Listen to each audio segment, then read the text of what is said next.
ministre, commençons donc cet entretien par la sous-région, Bamako, Ouagadougou, Niamey, 3 pays désormais ensemble dans le cadre d'une confédération. Près d'un an déjà qu'elle a été lancée, cette confédération, et qu'elle est présidée par le Mali. On reviendra bien sûr à cette présidence malienne.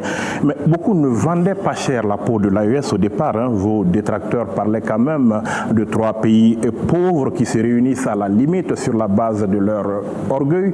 Alors, monsieur le ministre, pour aller où? Vous savez, ça m'amène toujours à répéter la citation de Nelson Mandela, que c'est toujours impossible jusqu'à ce qu'on le fasse. Pour l'AES aujourd'hui, c'est une réalité géopolitique dans la région. Elle a été mise en place sur la base d'une réponse à apporter à une menace existentielle.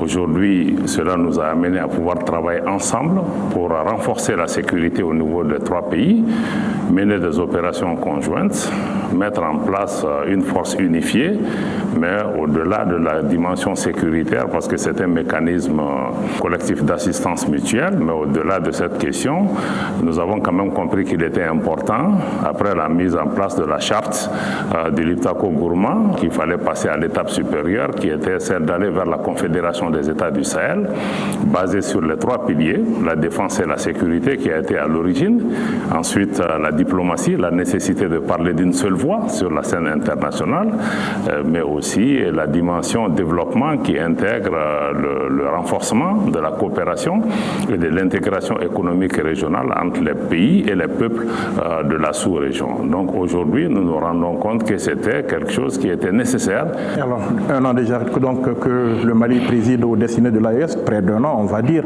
Alors avec quel bilan aujourd'hui?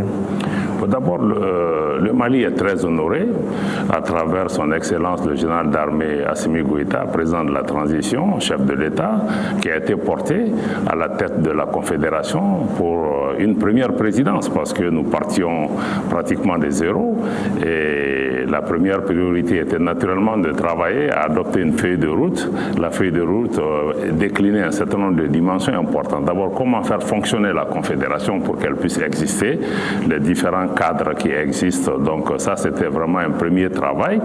Et ensuite, il a fallu aussi travailler à une meilleure coordination des efforts sur le plan sécuritaire dont j'ai parlé tout à l'heure. Ça, on voit sur le terrain les résultats que cela donne sur le terrain avec des actions coordonnées et des succès militaires qui sont rapportés contre les groupes armés, même si les défis sécuritaires restent encore une réalité.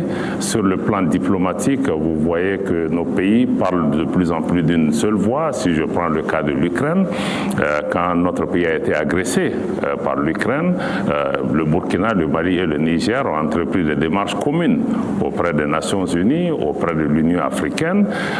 Quand il y a eu aussi la situation par rapport à l'Algérie aussi, l'attaque du drone malien aussi, nos 3 pays se sont exprimés d'une seule voix. Et de plus en plus, nous parlons d'une seule voix sur la scène internationale. Naturellement, c'est un travail de longue haleine, d'harmonisation sur ces questions-là. Et aujourd'hui, beaucoup de partenaires, que ce soit la Turquie, que ce soit la Russie, le Maroc ou d'autres partenaires, on vient de Berlin, reconnaissent de plus en plus cette réalité géopolitique qui est extrêmement importante. Sur le plan du développement, vous voyez qu'il y a aussi des pas importants parce qu'il y a un certain nombre de projets structurants qui sont identifiés pour être mis en place pour renforcer l'intégration au niveau de la région, avec la mise en place d'une compagnie aérienne, la mise en place de projets de chemin de fer, de projets d'infrastructure, de projets d'énergie et récemment la mise en place de la Banque confédérale d'investissement et de développement qui permettra de générer des ressources internes pour pouvoir financer notre propre développement. Il y a aussi un prélèvement communautaire qui a été mis en place pour pouvoir dégager des ressources propres au niveau de notre espace sur la base des importations pour pouvoir financer cela.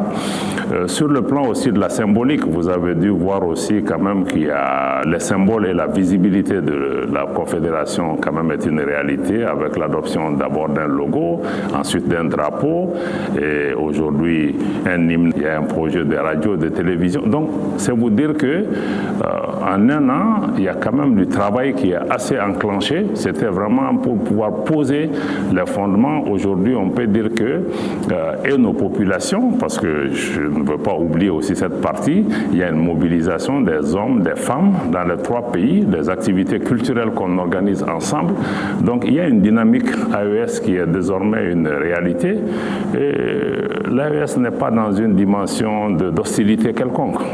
Nous voulons pouvoir travailler pour l'intérêt de nos pays tout en maintenant des rapports pacifiques et des rapports de bon voisinage avec notre entourage immédiat et des relations de partenariat avec ceux qui le souhaitent et ceux qui nous respectent.